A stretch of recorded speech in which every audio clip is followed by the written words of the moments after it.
Beijaram-se com paixão. Ele a envolveu com carinhos e a levou para o quarto, deitando-a sobre a cama. Amaram-se. Algum tempo depois, estavam deitados e Rogério acendeu um cigarro. Ao seu lado, Iracy reclamou. Não bastassem as preocupações com a fazenda, tem a Babete. Ela ainda está inventando coisa. Mais do que você imagina. Não brigue com ela, Rogério pediu em tom bondoso. Já briguei. Ficou no quarto de castigo. Não faça isso. Tenha mais paciência, sorriu. A Babete está passando dos limites. Contou sobre o que aconteceu logo após ter chegado e sobre a empregada que pediu demissão. É coisa de criança, Iracy. Só quer chamar a atenção. Ela não é tão criança assim. Isso está me deixando louca. E se não passar? E se piorar e continuar dizendo que vê coisas? Desculpe. Vou falar algo que, talvez, desagrade a você. Olhou-a longamente. Se isso continuar e não tiver jeito, acredito que seja o caso de levá-la ao médico. Já pensei nisso. Ela se levantou e começou a se vestir. Fico com medo de minha filha ser doente. Será mais um problema. Calma. Estarei ao seu lado e prometo ajudá-la. Juntos, passaremos por tudo o que for preciso. Pode contar comigo. Levantou-se e também se vestiu. Abraçou-a com força, recostada em seu peito. Conversaram por mais algum tempo, depois Rogério orientou. Está ficando tarde e logo vai escurecer. É melhor ir. Não fica bem uma mãe de família chegar à noite à sua casa. Não quero ir. Se eu pudesse ficar com você.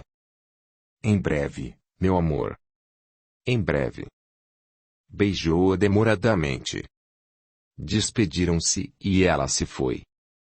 Iracy não dava trégua para os seus pensamentos, enquanto retornava para casa.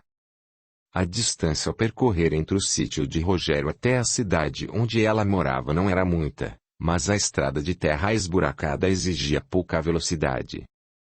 Ao entrar em casa, sentiu o cheiro do jantar que enchia o ar. Efigênia cozinhava muito bem e sabia variar. Ao se encontrar com a empregada, perguntou. As meninas já tomaram banho? Já sim, dona Iracy. Cada uma tá lá no seu quartinho. Vou tomar um banho e logo jantar. Arrume a mesa e chame as minhas filhas. Sim, senhora, obedeceu sem questionar. Iracy era uma mulher bonita, no auge dos seus 34 anos, mas parecia ter bem menos idade. Cabelos castanhos, ondulados e compridos eram usados, na maioria das vezes, presos pela metade e soltos na nuca. Alta e esguia, era elegante no andar e no vestir. Tinha uma pele viçosa, bem cuidada e lisa. Sobrancelhas bem delineadas, olhos castanhos grandes e expressivos. Sempre séria de poucas palavras. Não se envolvia em conversas com empregados ou conhecidos. Ela era um enigma para as pessoas. Não se sabia o que pensava ou iria decidir. Casou-se cedo e engravidou de imediato. Viver no campo não lhe agradava. Com o tempo, chegou a pensar em se separar e voltar para sua cidade natal. Porém, uma mulher emancipada e ainda com filhas pequenas, não seria bem vista por parentes, amigos e sociedade. Certamente, não ficaria com a guarda das filhas. Essa ideia lhe agradava, pois não conseguiria cuidar delas, não teria segurança financeira para isso. Para o marido, por ser rico e ter estabilidade, seria bem mais fácil. Muito provavelmente não teria direito, sequer, a uma pensão, porque tinha curso superior e era apta para trabalhar. Sua situação seria difícil. Nem saberia por onde começar. Ao lado de Darcy tudo era cômodo. Tinha dinheiro e conforto, além de um homem bom, que nunca lhe cobrava ou exigia nada. Percebia-se que ele se orgulhava da esposa. Além de bonita, Iracy era culta, educada e elegante. Mas nem tudo o que possuía foi suficiente para se sentir feliz e satisfeita. O marido era um homem muito ocupado e isso a incomodava. Quase nunca dispunha de tempo para ela. Chegavam a ficar dias sem se ver ou conversar, principalmente, quando Darcy viajava a negócios. Entediava-se com a monotonia do lugar, a simplicidade das pessoas, a vida parca e sem sociedade elitizada ou movimentada que sempre desejou para aquela fase da vida. As pessoas singelas, a forma comum como falavam, o sotaque e trejeitos simplórios incomodavam, embora nunca dissesse nada. Não apreciava nem mesmo o jeito do marido falar. Desde que era pequena, Babette e as irmãs foram forçadas pela mãe a falarem como ela. Foi exigente demais quanto a isso. Castigava as filhas quando as ouvia se exprimirem com sotaque ou articularem de forma errada. Mas isso ninguém via. Quando o novo veterinário chegou para trabalhar na fazenda, seus modos, vestimenta e maneira de falar chamaram a atenção de Iracy. Embora tivesse seus pais morando em um sítio em cidade vizinha, Rogério era oriundo da cidade de São Paulo. Possuía trejeitos, postura e sotaque como os dela, incomuns naquele lugar. Somente Iracy falava daquela forma. Eles passaram a conversar muito sobre locais que conheciam, escolas onde estudaram, restaurantes e quaisquer outras coisas sobre o local de origem. Havia muitas coisas semelhantes entre eles, o que fazia com que as conversas durassem horas. Sem demora, Iracy passava mais tempo com Rogério do que com o próprio marido. Em uma das vezes em que ela decidiu visitar os pais, na capital paulista, Rogério, que também precisava ir a São Paulo, propôs para que fossem juntos. Babette, com 1 ano, ficou sob os cuidados da madrinha, para que a mãe viajasse tranquila. Após visitar seus pais e o irmão, Iracy retornou para Minas Gerais também na companhia de Rogério. Mas antes de voltar para Minas, o seu irmão, Adriano, viu-os trocando carinhos ao adentrarem de carro em um motel. Perplexo, o rapaz aguardou que o casal saísse do estabelecimento. Ficou à porta esperando e, simplesmente, apareceu, olhando-os firmemente. Iracy, apavorada, tentou conversar com o irmão, mas ele somente a observou e ficou calado durante todo o tempo em que ela falou e tentou se justificar. Aquela atitude foi pior do que qualquer repreenda ou briga que o irmão pudesse ter com ela. Não sabia o que ele pensava ou faria em seguida. Voltando para o interior de Minas Gerais, a mulher viveu dias tenebrosos, remoendo pensamentos, temendo que Adriano dissesse algo sobre o seu segredo. Apavorou-se mais ainda quando descobriu que estava grávida. Não sabia se era de seu marido ou de Rogério. Sem sossego, inventou ter recebido uma ligação de sua mãe, dizendo que o pai estava doente. Seria um motivo para voltar a São Paulo e tentar se explicar com o irmão. Novamente, não houve conversa. Adriano só a olhava e não dizia nada. Por mais que justificasse e pedisse, implorando que falasse alguma coisa, o rapaz ficou mudo. Retornando para sua casa, Iracy decidiu não mexer mais com esse assunto e aguardar. Não tinha o que fazer, já que o irmão não comentava nada nem interagia do modo algum. Poucos meses após o nascimento de Síria, a segunda filha, o pai de Iracy faleceu. Darcy estava viajando a negócios e não pôde acompanhá-la. Então, ela deixou as meninas com a cunhada e as empregadas para ir ao velório na capital paulista. Ao recebê-la, Adriano detalhou sobre tudo o que ocorreu. Desde quando o senhor passou mal, seus dias internados e até o momento em que foi a óbito. Contou sobre o sofrimento da mãe de sua saúde abalada por conta da angústia que vivia pelo estado do marido. Porém, em nenhum momento, tocou no assunto de tê-la visto em circunstâncias comprometedoras junto com Rogério. Todo o tempo ao lado do irmão, ela também não ousou dizer nada. Comentou que não foi ver o pai, enquanto doente, por estar grávida e não poder viajar com facilidade naquele estado. Passados 6 meses, A mãe de ambos também faleceu. Novamente, os irmãos se encontraram e somente conversaram sobre a senhora. Ainda temerosa, Iracy decidiu falar, em poucas palavras, para o marido e algumas pessoas mais próximas, que ela e Adriano haviam discutido por causa da herança, que era a casa deixada pelos pais. Disse que, por estar bem de vida, deixaria tudo para o irmão. Depois de manipular muito bem a situação, pediu o segredo para essas pessoas, dizendo que não ficaria bem se esse assunto viesse à tona. Dessa forma, ela não precisaria vê-lo com frequência e os mais próximos não questionariam, entendendo a situação. A estabilidade financeira de Darcy nunca o fez querer que a esposa pedisse sua parte da herança. Ao contrário. Pensando que o cunhado precisasse continuar morando na casa dos pais, o marido incentivou Iracy a esquecer o assunto. Assim foi feito. Os anos foram passando, o assunto entre os irmãos nunca foi resolvido e o segredo de Iracy também nunca foi revelado.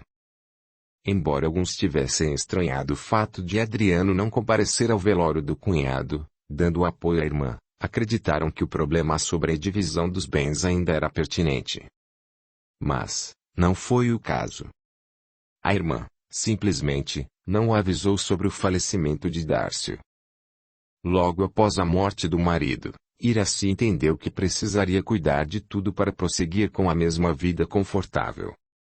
Porém, ao consultar o advogado a fim de fazer o inventário, para sua surpresa, descobriu que havia um testamento, que só deveria ser aberto quando completasse 60 dias após o falecimento do esposo.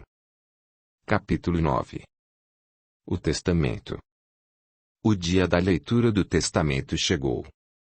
Foi descoberto que os bens excediam propriedades e negócios que a esposa conhecia e as surpresas iam bem além disso.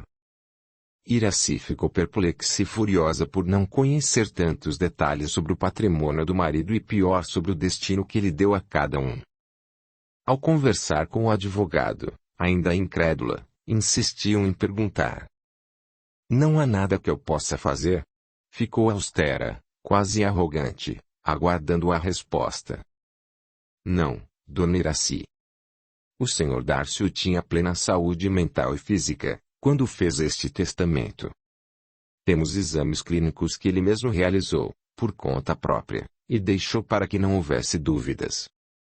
É muito estranho meu marido ter feito esse testamento cerrado, sigiloso, 3 meses antes de morrer.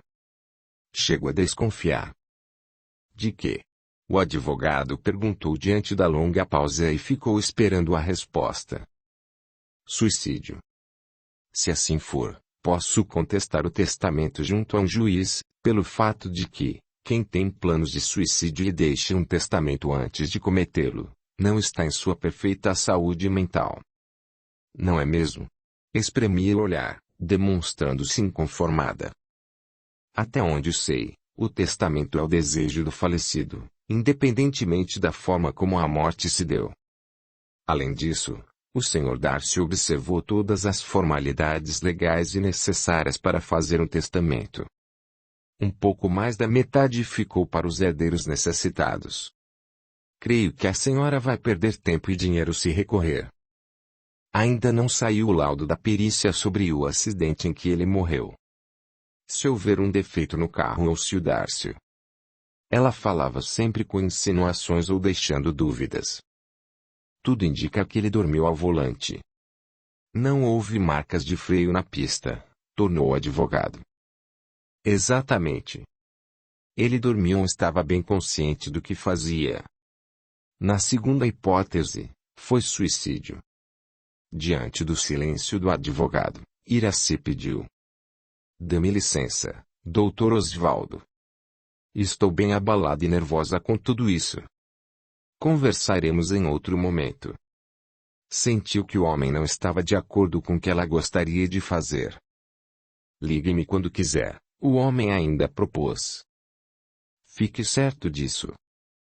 Não se esqueça de que a senhora tem direito a receber pensão como viúva. Ela olhou e não disse nada. Despediram-se e a mulher se foi. Fiquei ansioso com sua demora. Pensei que seria mais rápido, disse Rogério, após um suspiro, indo à direção de Iraci, parada à porta da sala de sua casa. Fiquei conversando com o advogado e algumas pessoas no final de tudo, explicou. Envergando a boca para baixo, pendeu com a cabeça, negativamente, mostrando-se insatisfeita. Venha. Foram para a cozinha. Sente-se, pediu, indicando uma cadeira. Quer água?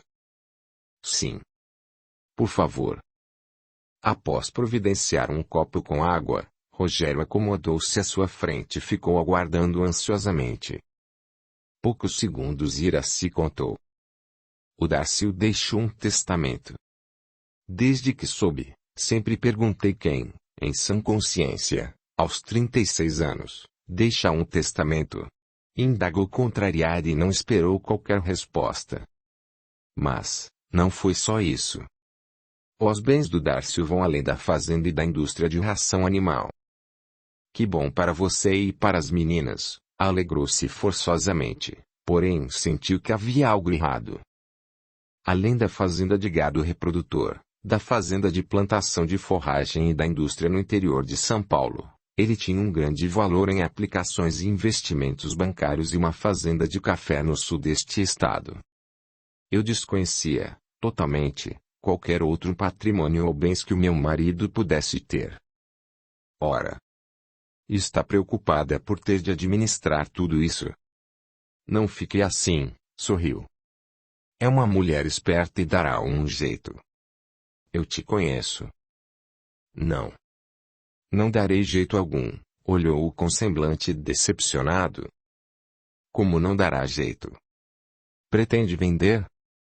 O Darcio deixou para mim e para as filhas, somente e tão somente, a fazenda de gado reprodutor e os valores em aplicações e investimentos bancários.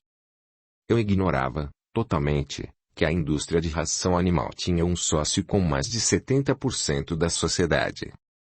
E, para esse sócio, o Darcio deixou todo o restante da indústria. Doou para ele. Esse sócio, agora, proprietário absoluto, é o Bernardo. Além de se tornar dono da indústria de ração, esse velho ficará com a fazenda de café e a fazenda de plantação de forragem. Ah! Falou com ironia. O Bernardo ficará também com a casa onde moro. Ela passou a pertencer ao Bernardo, fazendo questão de repetir o nome do administrador, olhou-o, indefinidamente, aguardando uma reação. O quê? Inconformado, Rogério gritou, espalmando as mãos sobre a mesa. Foi isso que você ouviu. Ele se levantou, esfregou as mãos nos cabelos, enquanto andava, vagarosamente, de um lado para outro da cozinha. Não é possível, tornou o homem, agora, em tom moderado. Foi o que pensei. Achei muito estranho o Bernardo ser convocado para a leitura do testamento do patrão. Na verdade, ele estava lá por ser o sócio na indústria de ração. Quem diria? Ao Heitor, foi deixado algo? Máquinas agrícolas, tratores e outras coisas pequenas e um pedaço de terra, que é um lote sem grande importância. Mas por que o Bernardo? Tornou o Rogério ainda inquieto. Não sei. Não foi justificado. Ah! Expressou-se, novamente, com ironia. Tenho menos de um mês para sair da casa em que moro para entregá-la ao Bernardo. Fez questão de repetir o nome do homem. Um mero administrador da fazenda. Porque ele ficaria com mais da metade dos bens do Darcio, sendo que a família tem muito mais direito. Mostrou-se indignado. Não foi mais da metade dos bens. O valor da fazenda de gado reprodutor é bem maior do que tudo o que o Darcio deixou para o Bernardo. Tenho consciência de que meu marido não nos deixou sem nada ou com menos de 50% dos bens, como manda a lei. Mas, tenho certeza que essa sociedade na indústria de ração animal foi uma farsa. Essa sociedade e o que lhe restou como herança faz esse velho ter mais bens do que eu. Um mero administrador de fazenda jamais teria condições de ser sócio em um negócio desse porte. Tudo indica que houve uma trama, Essa suposta sociedade foi de caso pensado. Houve um planejamento, coação ou sei lá o quê. Breve instante confessou. Estou enfurecida, expressou-se com frieza e tom baixo na voz pausada. Falei com o Dr. Oswaldo, o advogado do Dárcio, que penso em tornar nulo o testamento, pois foi feito pouco tempo antes da morte do meu marido. Creio que não deveria ser válido. Mas, ele acha improvável que eu consiga torná-lo sem efeito. Longa pausa. A possibilidade de ele não estar em plena saúde mental é uma boa hipótese, se encontrar um bom advogado que lute por ela. Além do que, se não foi acidente e sim suicídio, isso prova que meu marido não estava bem. Dessa forma, não tinha consciência do que estava fazendo. O Dr. Oswaldo disse que foi apresentado atestado de saúde física e mental. Isso me fez pensar que estava prevendo qualquer tentativa de tornar sem efeito esse maldito testamento. É algo muito estranho. Ficou pensativa. Na minha opinião, essa atitude mostra, mais ainda, que ele não estava bem. Mas, se não foi suicídio nem acidente, ainda resta outra opção. Qual? Rogério se interessou em saber. A de assassinato, encarou e viu seus olhos crescerem. Penso em contratar uma empresa para investigação particular e um bom advogado.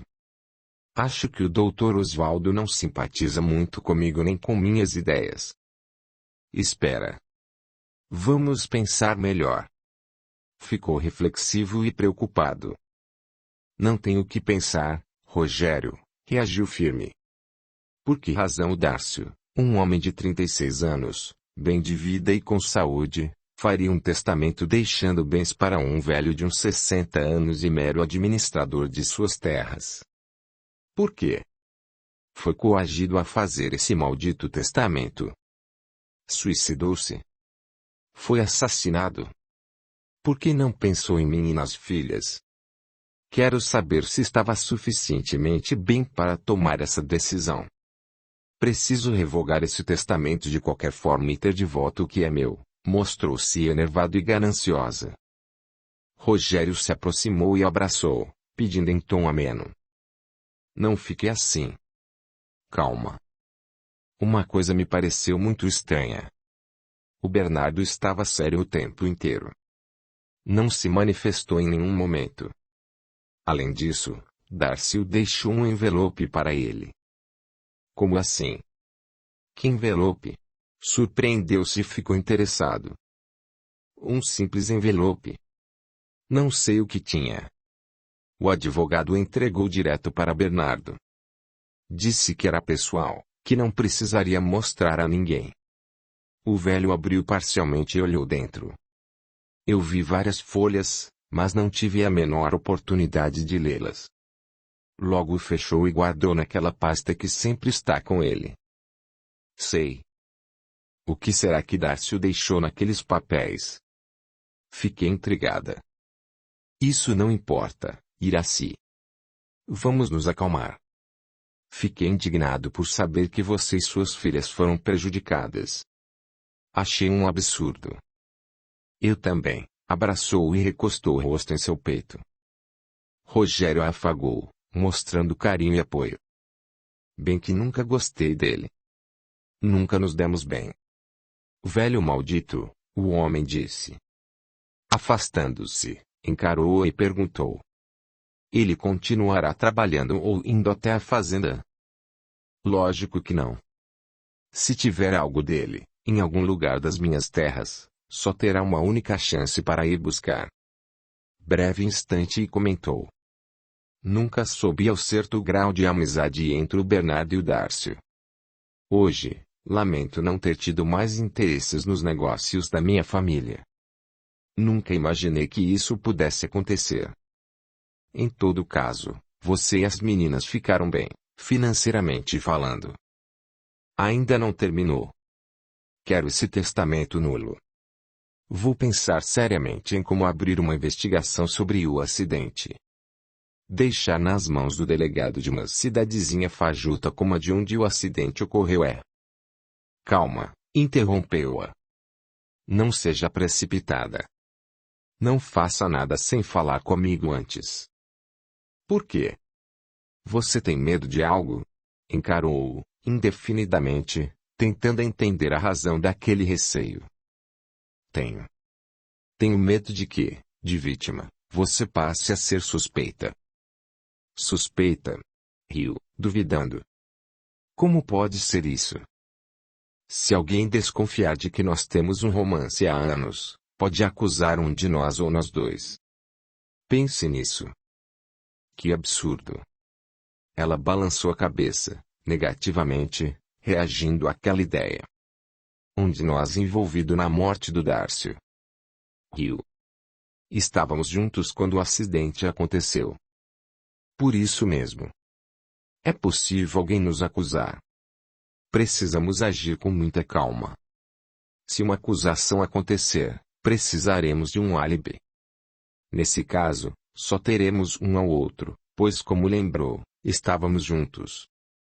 Mas você ainda era a esposa dele. Haverá suspeitas, descobrirão que temos um romance há anos. Será um alvoroço terrível para nós. Não acha? Viu-a pensativa e sem resposta. De imediato, pediu com generosidade. Prometa que não fará nada sem antes me avisar. Está certo. Sem demora, decidiu. Agora vou embora. Já está tarde. Sinto muito por tudo isso, meu amor. Abraçou-a. Obrigada por ficar do meu lado. Sempre. Beijaram-se, despediram-se e ela se foi. Ao chegar à sua casa, Iracy foi avisada de que Bernardo a esperava para conversarem. Ela achou estranho e não gostou da surpresa. Mesmo assim, foi até a sala de estar onde estava sendo aguardada. Boa noite.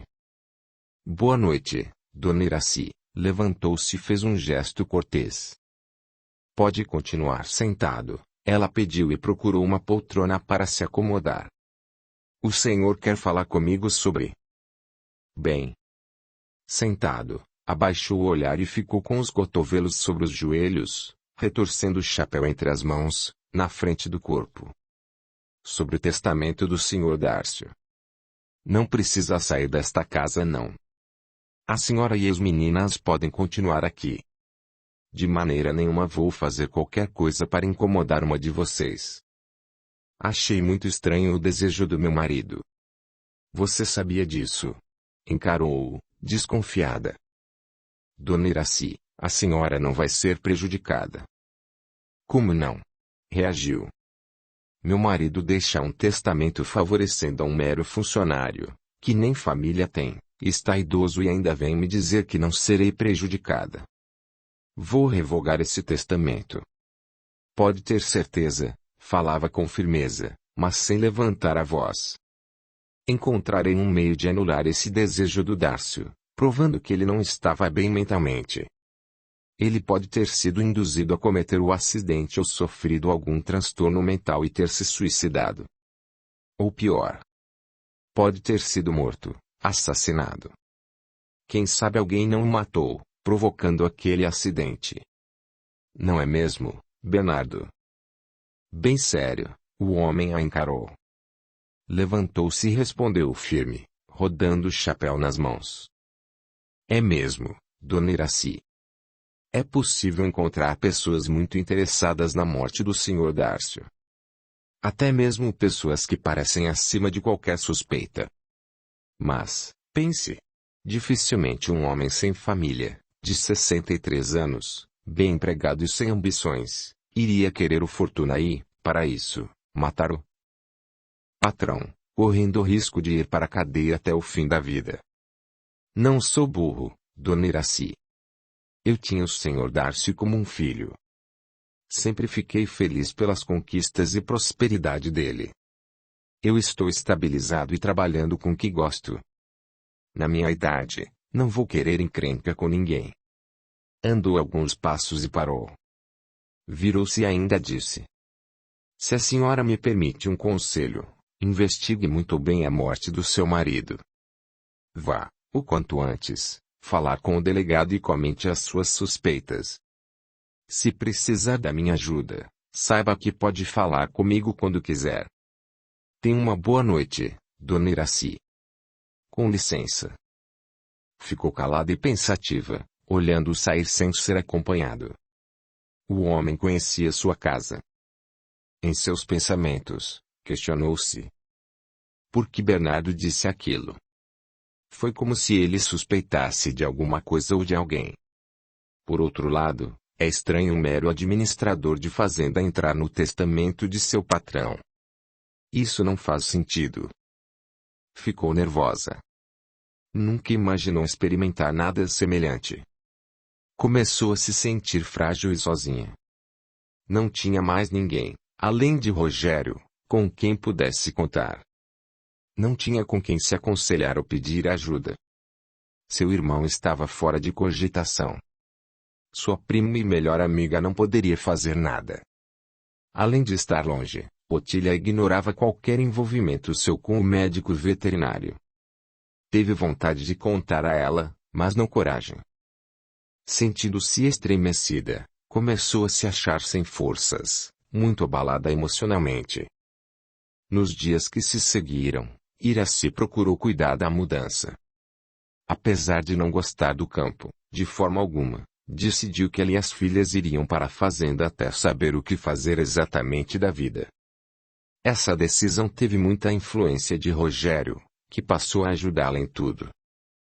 Os empregados, que trabalharam para ela na cidade, foram dispensados.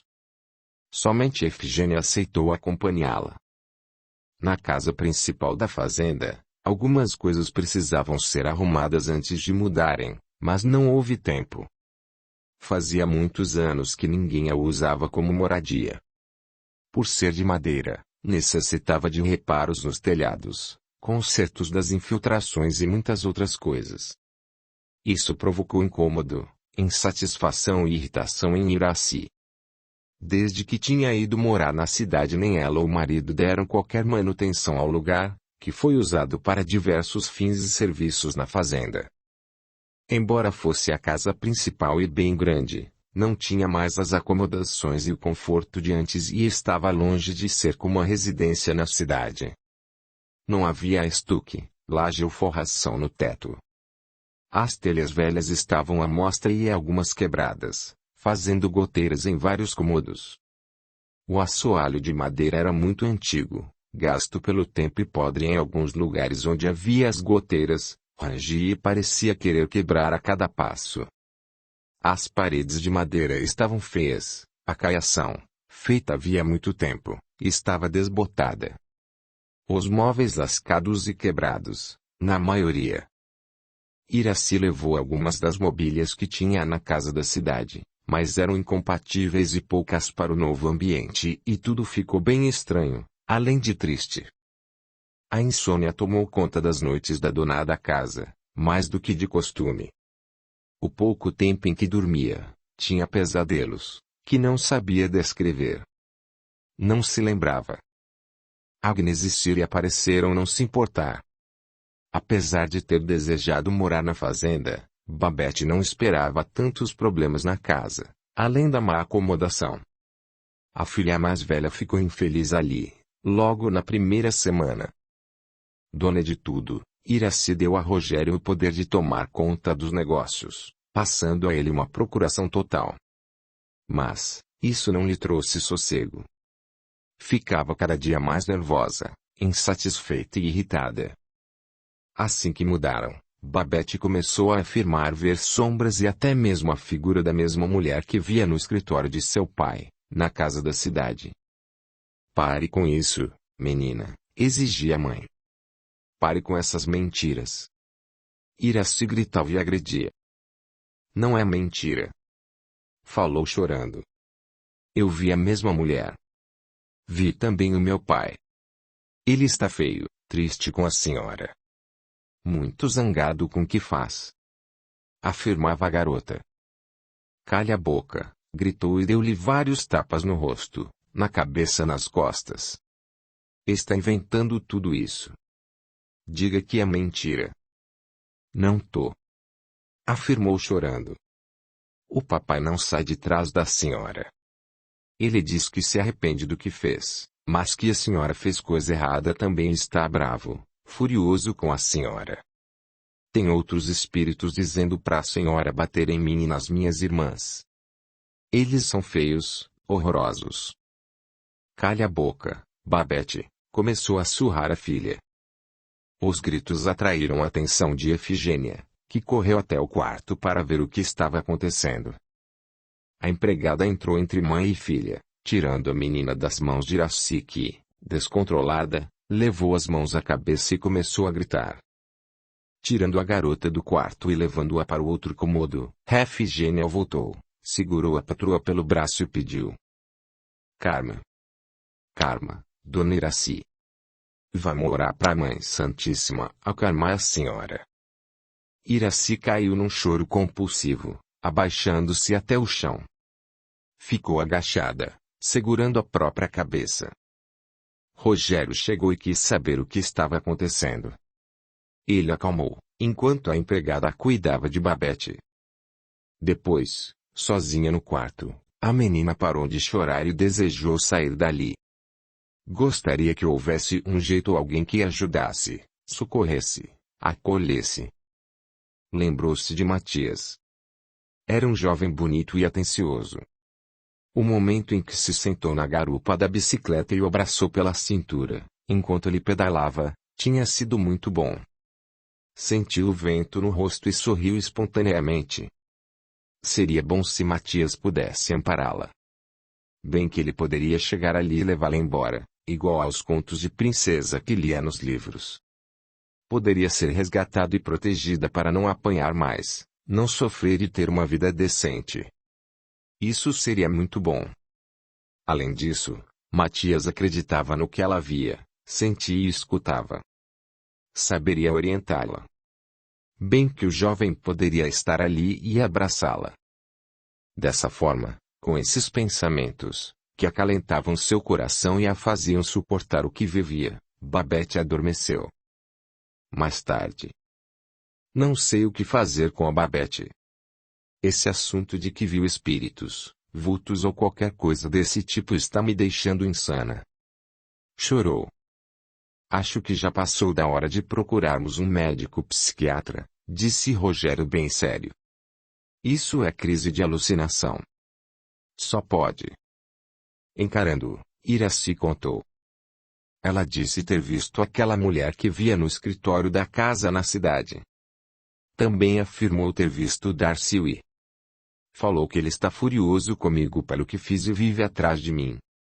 Será que ela percebeu algo entre nós e está querendo dizer que não aprova, por isso inventa que vê o pai?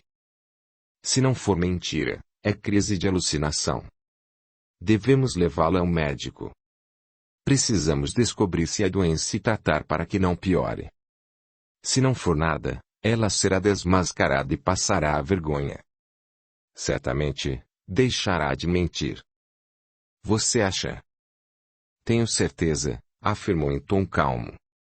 Sempre no controle das emoções. Antes de levar a filha ao médico, Iraci foi até a casa da cunhada e comadre conversar. Concordou com Rogério que não deveria se afastar dos únicos parentes próximos de seu finado marido para não levantar suspeitas. Sem pensar, ela concordou. Estou nervosa demais, Leonora. Minha vida mudou radicalmente. Vivo insegura, não durmo bem e... Falava com a voz trêmula e gestos nervosos, quase aflitivos. A Babette está tendo crises de alucinação. Crise de alucinação? O que é isso? Perguntou com simplicidade. É ver coisa que não existe. Todos os dias e a qualquer hora Babette diz que viu uma mulher na casa, no quintal e até no estábulo. Fala que essa assombração estende uma mão e a chama para que a siga. Chegou a ficar apavorada, Leonora. Não bastasse, também diz que vê o pai. Chorou. Falou que o Darcy está cada dia mais feio e... Falou que vê outros espíritos também. Chorou. Calma, Iraci. Pedi preocupada, afagando-lhe as costas. Não consigo mais ter calma. Gaguejou. Estou muito nervosa. A única coisa a fazer é levá-la a um psiquiatra. Meu Deus. A madrinha de Babette lamentou e ficou preocupada. Acabei batendo nela algumas vezes para que parasse de mentir, mas nem isso adiantou. Bati, deixei de castigo. Mas que nada. Não teve efeito. A Babette está estranha. Irá fazer 13 anos em pouco tempo e... Acho que ela está com medo de você, Iracy.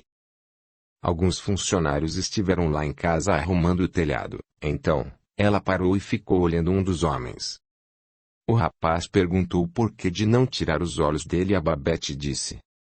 Tem uma mancha escura aí na sua barriga, perto do estômago. Se não parar de beber, você vai ficar muito, muito doente e vai morrer, fez breve pausa.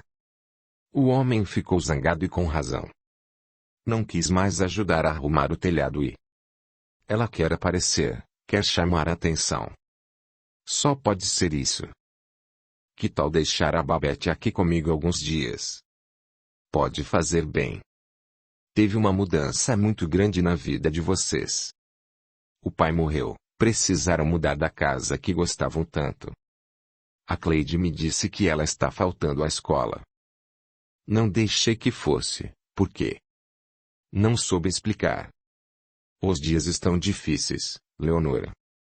Os negócios da fazenda também estão complicados. Ora. Mas, o Rogério, o veterinário, não está cuidando de tudo para você? Torceu a boca, com uma expressão estranha como uma dúvida. Sim. Está, mas... Aquela fazenda sempre foi próspera, Iracy. A única coisa ruim lá é a casa onde moram, que nunca mais foi cuidada, desde que se mudaram para a cidade. Mas, se arrumar. Por que não contrata um novo administrador? Um homem que já está acostumado com isso. Não sei se um veterinário tem jeito para negócios. Veterinário só sabe cuidar da saúde dos bichos. Lembra que o Dárcio, apesar de todo o estudo e conhecimento que tinha, não abria mão de um administrador bom. O Bernardo já trabalhou com gado no Mato Grosso ou em Goiás. Não sei direito. Aqui, em Minas, trabalhou com nosso sogro e... Interrompendo-a, Iracy afirmou com mudos irritados. O Rogério é muito bom no que faz. O problema foi o golpe que sofri. Nunca soube que o Dárcio tinha um sócio. Nunca pensei que o Dárcio poderia beneficiá-lo por meio de um testamento. Nunca imaginei, sequer, que meu marido tinha um testamento. Mas você ficou com a melhor parte. O Heitor disse que juntando tudo que o Bernardo tem, não se compara a fazenda e tudo que tem nela, que ficou para você e as meninas. São animais valiosos, até internacionalmente. Sua fazenda é muito produtiva também em forragem. O Dárcio me apunhalou pelas costas. Onde já se viu deixar fazendas e indústria de ração para um velho que nem da família é? Essa história de sociedade na indústria está muito mal contada. De qualquer forma, eu e minhas filhas não herdamos o que nos era de direito. Agora, se a Babette estiver doente, com algum problema. Ela não tem nada, falou com firmeza. Tinha fé. Gostava muito da afilhada. Deixa essa menina aqui em casa alguns dias. Sou a madrinha, sei lidar com ela. Vou pensar. Enquanto isso, Babette e a prima estavam no quintal. Conversaram um pouco, mas se distanciaram, em seguida, cada uma para um lado. Não tinham muita amizade nem afinidade alguma. Apesar da mesma idade, eram incompatíveis para brincar ou falar longamente sobre alguma coisa. Logo após a tia e a prima irem embora, Cleide chamou sua mãe, pedindo para que a acompanhasse. Leonora foi com a filha até o galinheiro e ela contou. Mamãe, quando a tia pediu para chamar a Babette, porque ia embora, vim aqui e ela me empurrou para fora do galinheiro e saiu correndo. Aí fui me despedir da tia, mas depois voltei para cá. Quando entrei, vi isso. Apontou e pareceu preocupada. Os ovos, que se encontravam chocando nos ninhos, estavam todos quebrados e jogados ao chão. Em muitos, podiam-se ver os pintinhos em formação. Leonora ficou horrorizada e muito surpresa. A Babette fez isso? Murmurou incrédula. Só pode ter sido ela, mamãe. Ninguém mais entrou aqui. Por que ela faria isso? Que pecado. Mamãe. Quando a mãe olhou, Cleide completou. Ela não parece bem, né? É uma menina tão estranha. Às vezes, tenho medo dela. Acho que não está bem mesmo. Ninguém faria isso se estivesse normal. Abraçou a filha e a puxou para junto de si, afagando seus cabelos. Iracy estava inclinada a deixar a filha passar alguns dias na casa da madrinha, mas, em conversa com Rogério, ele a alertou. Pense comigo. Se quando estiver lá, a Babette começar a falar que veio dar-se o triste e irritado com o que você fez, o que a madrinha vai imaginar? Leonora e Heitor podem começar a suspeitar de que nosso romance começou antes da morte do Dárcio. Não. Melhor não a deixar lá nenhum dia. É verdade. Não tinha lembrado isso. Você tem razão, Iracy concordou com ele. Em um dia qualquer, Babette estava perto do pátio e com o olhar perdido ao longe. De repente, Rogério surgiu e ficou ao seu lado. Sorriu sem encará-la, olhou para a mesma direção e, inesperadamente, perguntou. Está vendo gente morta te chamando ainda, menina? Estou. Mas ela não está me chamando. Está dizendo que você é um canalha imprestável, respondeu com frieza e naturalidade. Disse que não imaginava que você era assim. Deixe de ser mal-criada com os mais velhos, exigiu severamente, segurando em seu braço e falando entre os dentes com voz baixa. Meu pai também não gosta de você. Ele diz que você é culpado por ele ter morrido, encarou-o, séria. Ligeiro, o veterinário se abaixou, ficando com a face na altura dos olhos da garota. Segurando seu rosto, olhou-a nos olhos com dureza ao falar no mesmo tom de antes. Se disser isso, novamente, mato sua mãe também. Vou esquartejá-la todinha na sua frente. Não me tente, menina. Não me tente. Ah, pode imaginar o que vou fazer com suas irmãs? E depois com você? O coração de Babette disparou e passou a tremer de medo. Rogério apertou seu rostinho com força, depois o largou com um empurrão. Erguendo-se, foi cuidar de outras coisas, mas disse antes de se virar. Lembre-se. Se contar para sua mãe, ela morre, sorriu, cinicamente, como se caçoasse da situação. Enquanto olhava rumo ao pasto, apesar do medo, Babette sentiu raiva.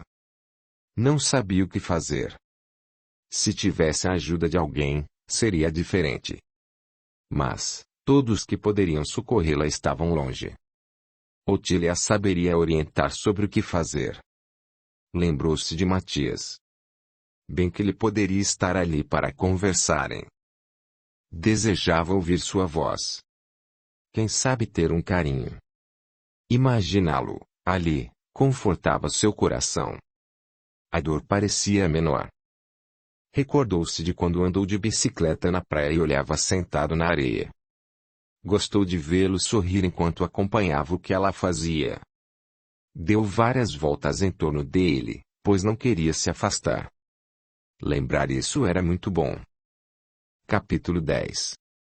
Amigos duvidosos. Mesmo sem saber do ocorrido no galinheiro, Iracy não permitiu que a filha passasse alguns dias na casa de Leonora, devido às sugestões do veterinário. Também ficou por conta dele o agendamento de uma consulta com um médico psiquiatra, que ela não via a hora de ir. No dia marcado, Rogério acompanhou a clínica junto com Babette. No consultório, demonstrando-se apreensiva, Iraci contou a situação do seu jeito. Falou que acreditava que a filha inventava aquelas histórias para chamar a atenção. Chorou e se queixou bastante de sua situação como viúva, que precisava executar tarefas e tomar decisões das quais nunca apreciou. Em seu jeito de falar e expressar, ficou evidente seu nervosismo, angústia e possível transtorno. Sem pedir e aguardar o resultado de qualquer exame ou indicar opções naturais e psicoterapia para aquele estado emocional abalado, visto que o luto e toda a problemática vivida eram bem recentes, o médico psiquiatra disse: "A senhora está bem alterada. Isso não é normal. Vou passar medicações para essa ansiedade e para que tenha um sono melhor. Precisa se acalmar de qualquer jeito. E quanto a essa menina?" Olhou para a garota, concluindo imprudente e negligentemente: "O que ela tem é esquizofrenia. Vai precisar de medicação para essas alucinações, controle de raiva e crises nervosas. Isso vai fazer parar essas visões. Vai ter de tomar remédio pelo resto da vida. Ainda bem que hoje em dia tem remédio", riu. "Antigamente, tinha de amarrar e colocar num porão. Essa desorganização mental não tem cura. Ela até pode ter pensamentos com alguma clareza, mas são todos distorcidos." "Mas esquizofrenia?" a mãe disse assustada. "A senhora me parece uma pessoa com instrução e deve saber do que estou falando. A evolução dos sintomas da esquizofrenia, ou melhor, a piora dos sintomas desse quadro clínico é contínua e aumenta em diferentes graus, de acordo com o paciente. Cada um é cada um. Mas ela só tem 12 anos. Vai fazer 13 no mês que vem." Murmurou desalentada. "Geralmente, senhora, a esquizofrenia é percebida após os 25 anos. É raro antes dos 10 e depois dos 50 anos. Mas tudo é possível."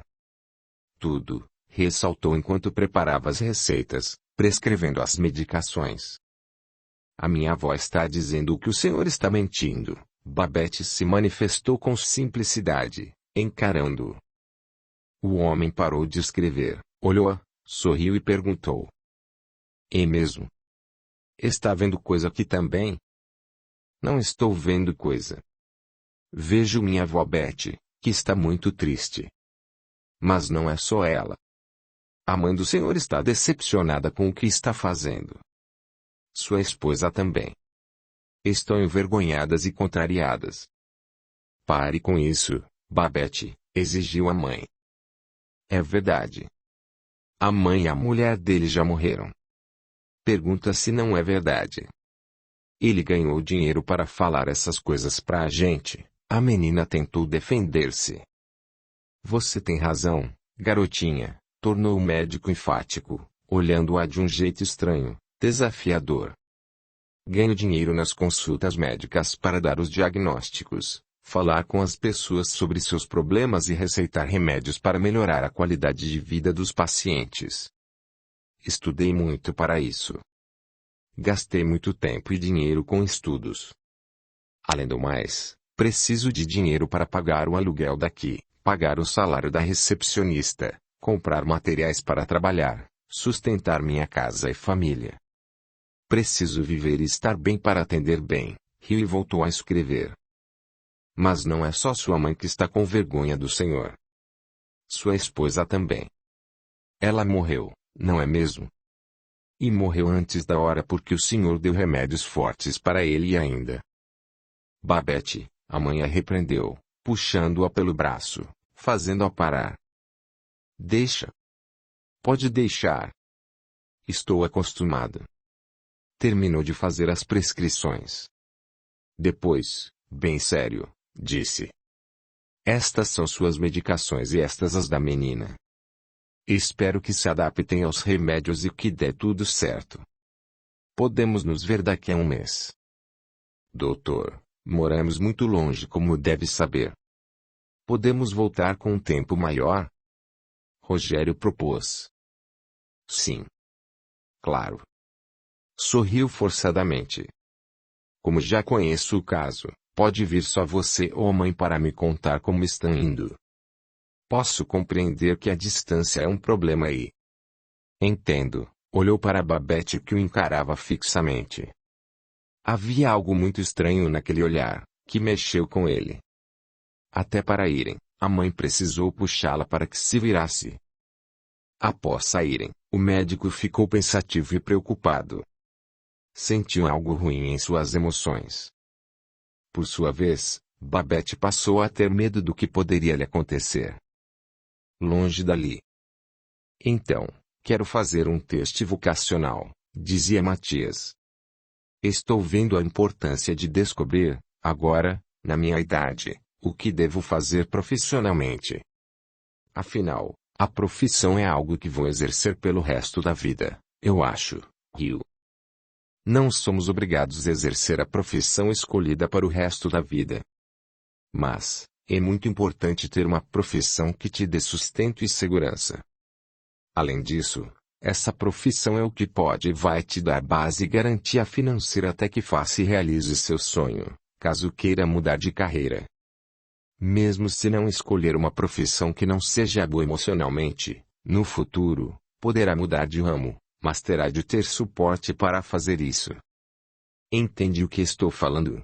Perguntou Otília, com tranquilidade. Entendo sim. É isso que tenho conversado muito com a Valéria, referiu-se a psicóloga. Ela tem me mostrado a importância de, na minha idade, escolher bem uma profissão, uma carreira, o que quero fazer, tornou o filho. Estou bem atento para não focar em problemas desnecessários, assuntos sem futuro. Não quero perder meu tempo, mãe. Que bom que você pensa assim, meu filho, sorriu satisfeita. É uma idade importante, quando muita coisa do seu futuro se decide agora. Quero que se torne um homem independente, seguro, honesto, bondoso e respeitoso para consigo mesmo e para com os outros. Que tenha princípios e valores importantes que te tragam paz e equilíbrio. Tenho pensado em tudo isso, mãe. Estou colocando foco e vontade no que realmente é importante para a minha vida. Perdeu o olhar num canto, ficou pensativo e em seguida comentou. Sabe, mãe? Só agora, depois que eu me afastei daquela galera, é que vejo o quanto perdi tempo. Errei, né? Fez uma fisionomia insatisfeita. Não, Matias. Otília ressaltou. Se conseguiu se afastar daquela galera como diz, não errou. Foi um período de lição e aprendizado.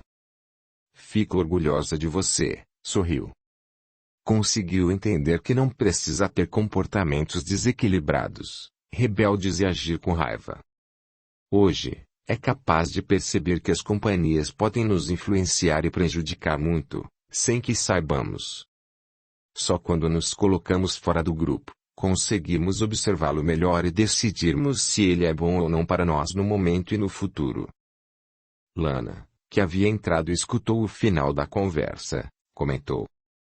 E onde está a nossa boa ação, se a gente se afastar de algumas pessoas só por não serem boas e não agirem com equilíbrio? Isso é preconceito. Filha. Discordo de você, disse Otília com bondade. Algumas companhias e amizades interferem sim na nossa vida. Elas nos colocam para baixo, nos incentivam a fazer o que não é bom para nós. Podem até nos colocar em perigo. Outras amizades e companhias são positivas, nos incentivam a coisas boas, práticas do bem ou, na melhor das hipóteses, a dar boas risadas. Riu a considerar. Ora. Mas, Jesus não andou com pobres, ladrões e prostitutas. Não é isso que dizem. Expressou-se contrariada, quase ofensiva.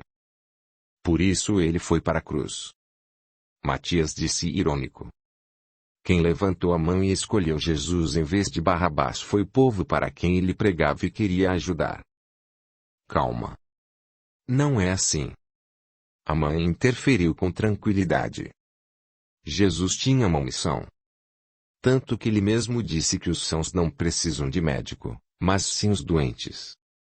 ele precisava andar por toda parte e no meio de todos. Então, tornou a filha. Qual é o problema de nós termos companhias que não são tão certinhas como a família exige? Por acaso, você é Jesus e nós não estamos sabendo? Tem algum trabalho tão importante e sério como o dele e não nos contou? Matias perguntou com um toque de rispidez e ironia no tom da voz. Jesus veio para uma missão imensa. Se toca, menina. Seu nome ficará na história da humanidade por milhares de anos. Ele era e continua sendo um mestre. Tinha autoridade porque tinha moral, caráter, bondade, equilíbrio. Ele não andava no meio de qualquer um por amizade. Fez isso para pregar, deixar ensinamentos, valores de bondade e justiça. Mas, me diga. Sua intenção é andar no meio de bandido para pregar igual a Jesus. Se for, fico quieto, riu, contorcendo a boca para o lado. Qual é, hein, Matias? Lana esbravejou. Calma. Otília tentou dizer, mas foi interrompida. A senhora deixa que ele fale, mas, na minha vez, pede calma. É o mesmo que dizer. Fica quieta. Engraçado isso, não acha? Está certo, Lana. Então fala. Pode se defender, a mãe autorizou e ficou esperando. Acontece que ela. O irmão tentou dizer. Espera, Matias. É a vez da sua irmã falar. Vamos respeitar a vez da Lana. Vocês estão querendo reclamar de mim. Só por eu ter terminado a amizade com a Marcinha e ter arrumado outra turma. Não, Lana.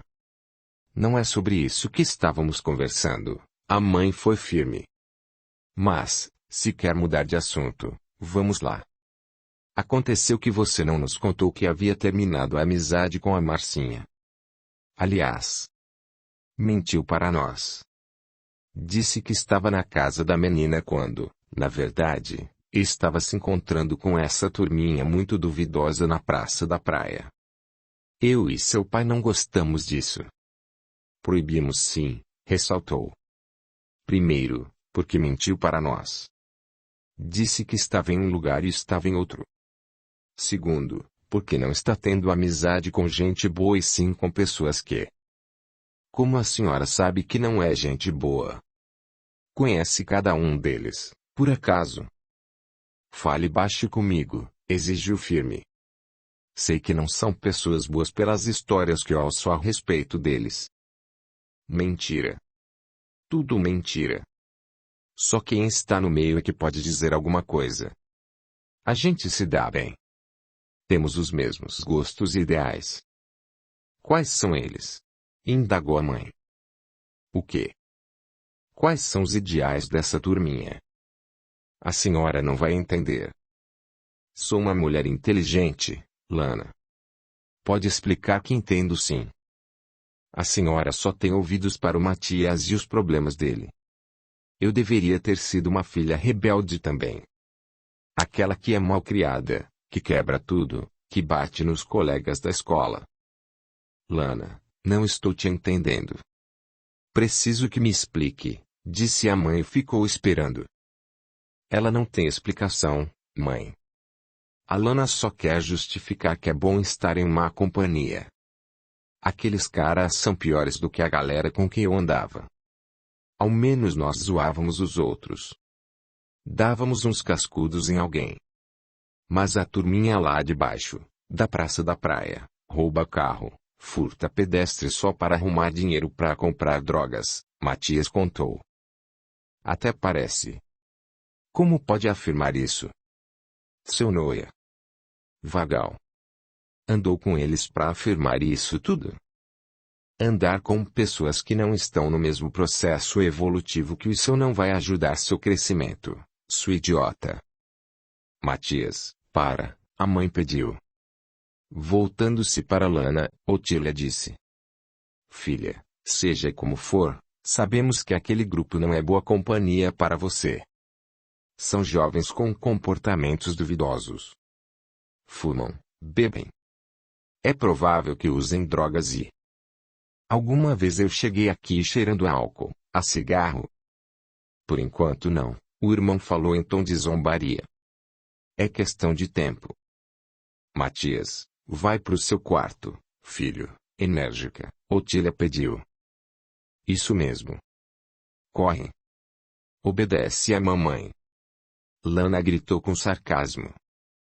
Espere, Lana, pediu a mãe, segurando-se, emocionalmente, para não reagir e gritar. O assunto agora é entre mim e você. Vamos conversar. O que está acontecendo? Não está acontecendo nada. Nada. Estou cheia de ser vigiada. Foi esse dedo duro que contou que eu estava com essa galera e deixei de ir na casa de dondoca da Marcinha. Aquela menina imbecil. Aqui em casa só o Matias tem vez. Só ele merece atenção. Só ele. Só ele. Tudo ele. Quando foi que não demos atenção a você, Lana? Quando? Sei lá. Quando percebi, não reclamei, tá bom. Nunca falei nada, mas tudo sempre foi o Matias. A senhora ia até a escola, direto, por causa dele. Ficava conversando com ele sempre. Levava na psicóloga, na quadra de futebol. Não fui à escola por sua causa porque nunca me deu trabalho, igual ao seu irmão. Quando foi que bateu em alguém? Quando foi que arrumou confusão? Seu irmão quase foi expulso. Mas você... Me diga quando foi que faltei a uma reunião dos pais ou comemorativa. Sempre tive orgulho por seu comportamento, por ser extrovertida, inteligente, educada. Sempre deixei isso bem claro. Só recebi elogios seus, por parte de seus professores, e nunca desprezei ou desprezei seu irmão. Jamais disse que um era melhor do que o outro. Jamais tivemos preferencialismo entre vocês. Eu e seu pai sempre soubemos separar e compreender suas personalidades.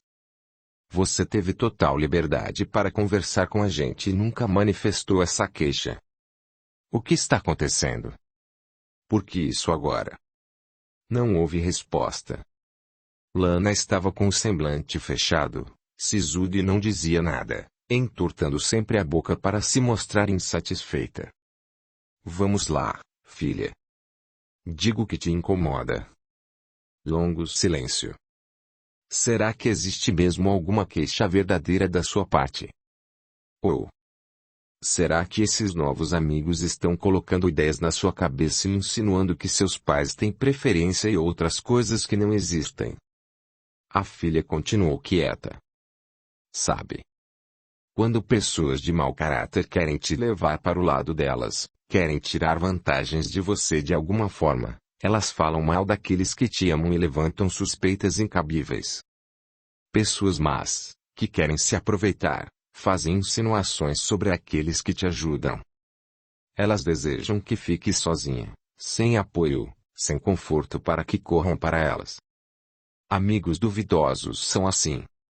Pessoas sem moral, sem escrúpulos, sem caráter são assim.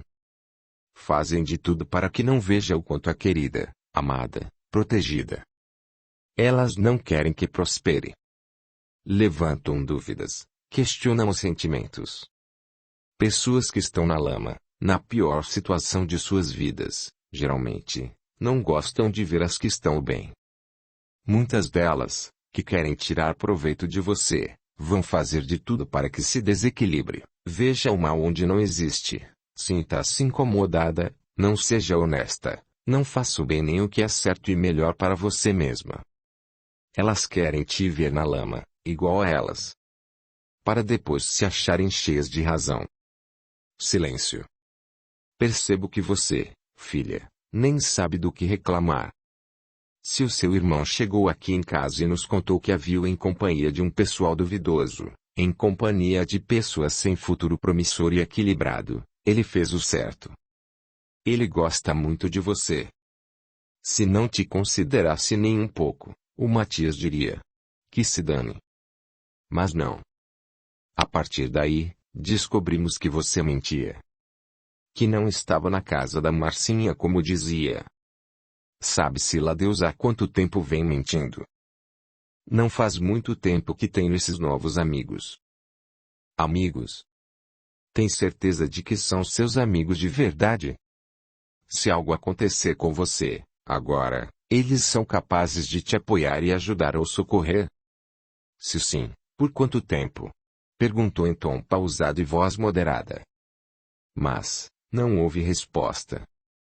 Então, Lana, antes de duvidar do seu pai, da sua mãe, do seu irmão, duvide dos seus amigos. Nós, que somos sua família, estaremos sempre te ajudando e apoiando. Você não é minha mãe, berrou e a encarou com olhar de fúria. Sou sim, disse com calma e em voz baixa. Eu sou a sua mãe e, nesta casa, está a sua família. Você não nasceu de mim, mas sou sua mãe porque escolhi ser. Nunca te deixei de lado nem te abandonei desde que entrou aqui. Sempre que precisou de mim estive ao seu lado. Foi comigo que sempre encontrou apoio e orientação para o seu bem. Se quando precisar de seus amigos, eles só poderão te apoiar na rua. Tenha a certeza disso. Otília olhou por longo tempo e se virou. Foi para outro cômodo sem dizer mais nada. Enfurecida, a jovem se dirigiu para o quarto e não conversou com mais ninguém. No dia seguinte, a esposa conversava com o marido, contando-lhe tudo o que havia acontecido. O que você acha, Cláudio? É muito estranho. A Lana nunca nos deu problema. Foi uma menina tranquila, alegre, conversava sobre tudo. Antes, quando o Matias era confuso, Lana se apresentava como uma filha perfeita. Agora, que o irmão está com outra visão sobre a vida, ela arruma problemas. Típico de pessoa que quer atenção e se destacar nem que seja com atitudes negativas. Começou a mentir, responder mal, afastou-se de uma amizade de anos com uma menina muito educada. Já pensou em conversar com a mãe da Marcinha? Saber o que aconteceu entre as duas pode nos ajudar a entender esse comportamento. Não acha? Otília aceitou a sugestão do marido e foi procurar a mãe da menina, que era a melhor amiga de sua filha. Depois de explicar tudo, a mulher ouviu. Para dizer a verdade, também estranhei o distanciamento das duas. A Lana nunca mais foi lá à nossa casa e minha filha não falou mais dela. As duas são amigas desde os primeiros anos escolares. Perguntei o motivo e a Marcinha contou que a Lana passou a ficar com uma outra colega da classe. A menina tem um jeito diferente, meio rebelde. Faz muita bagunça, é mal criada com os professores e funcionários da escola, fala muita besteira. A Marcinha comentou com a Lana que aquela menina não é alguém agradável nem colega adequada, mas sua filha não deu importância, por isso minha menina se afastou. Depois disso, a Lana e a outra passaram a caçoar dela. Piadas inapropriadas, chamamentos inadequados, risadas. Sabe como é? Não dá para ter amizade com quem zomba da gente. Precisei ir buscá-la na escola alguns dias por causa dessas implicâncias. Por que não foi conversar comigo? Surpreendeu-se Otília. Não quis incomodar ou me intrometer. A Lana sempre pareceu uma boa menina. Frequentou minha casa por anos. Sempre educada, gentil, animada. Não sei o que aconteceu. Eu que não sei o que aconteceu. Ela nunca me deu trabalho. Ao contrário do Matias, a Lana sempre foi de conversar, contar novidades da escola, dos amigos, sempre amorosa, atenciosa. Tenho percebido que o Matias mudou muito. Ele estudava na mesma sala que o meu sobrinho. É verdade. Ele está diferente. Há anos eu e o Cláudio estamos trabalhando com nosso filho e os resultados foram ótimos. Hoje é outra pessoa. Será que a Lana não está com ciúme do irmão? Nunca deixamos de dar atenção a ela. Nunca. Conversamos, brincamos. Ela sempre estava junto de mim quando fazia os salgados para fora. Conversávamos bastante. Foi de uns meses para cá que mudou. O Matias está fazendo psicoterapia ainda? Sim. Encontramos uma ótima psicóloga. Não seria o caso de levar a Lana também? Quando eram pequenos, apesar de somente o Matias apresentar nítida necessidade de equilíbrio emocional, levamos os dois a psicólogos. Como sabe, ambos são adotivos. A Lana sempre aceitou muito bem essa situação. Nunca manifestou contrariedade por nós, pais adotivos, ou mesmo pelo irmão. Foi uma criança alegre, falante. Você a conhece. Mas, agora, de uns 3 meses para cá, tudo mudou drasticamente. Vou conversar com ela e consultar a Valéria, psicóloga do Matias, para que indique alguém. 3 meses. Exatamente o tempo em que a amizade delas acabou. Minha filha ficou bem triste com isso. A Marcinha se deprimia muito. Só agora, depois das férias, começou a melhorar. Imagino o quanto tenha se magoado. Desculpe por tudo. Não sei o que dizer. Não é culpa sua. Só espero que as coisas se resolvam. Sempre gostei muito da sua filha, que frequentou minha casa por anos e, de repente, isso. Só posso lamentar e desejar boa sorte. Obrigada, Lourdes. Desculpe-nos por tudo o que causamos. Imagina. São coisas da vida que devemos tomar como lições. Fique em paz. Obrigada. Despediram-se. Ao chegar à sua casa, procurou pela filha. Lana estava no quarto ouvindo música em alto volume. De costas para a porta, não viu sua mãe entrar. Indo até o aparelho, Otília diminuiu o volume deixando muito baixo. Ei! Qual é? Zangou-se a filha insatisfeita. O que é isso, Lana? O que é isso que? Reagiu em tom agressivo. 2 coisas. Qual a razão de o som estar tão alto e o jeito de falar comigo? Foi firme. Estou ouvindo o que gosto. Por isso está alto. Você não é surda. Pode ouvir o que gosta em tom moderado. Os outros não são obrigados a ter o mesmo gosto que você. Pode usar fones de ouvido, se quiser. Pronto. Começou. Expressou-se descontente. Vamos conversar, filha, propôs de um jeito brando. Tô de saída. Ouça-me, por favor, pediu com jeitinho. O que acha de irmos conversar com a Valéria, a psicóloga do seu irmão, para ver se ela conhece um colega, também psicólogo, para você?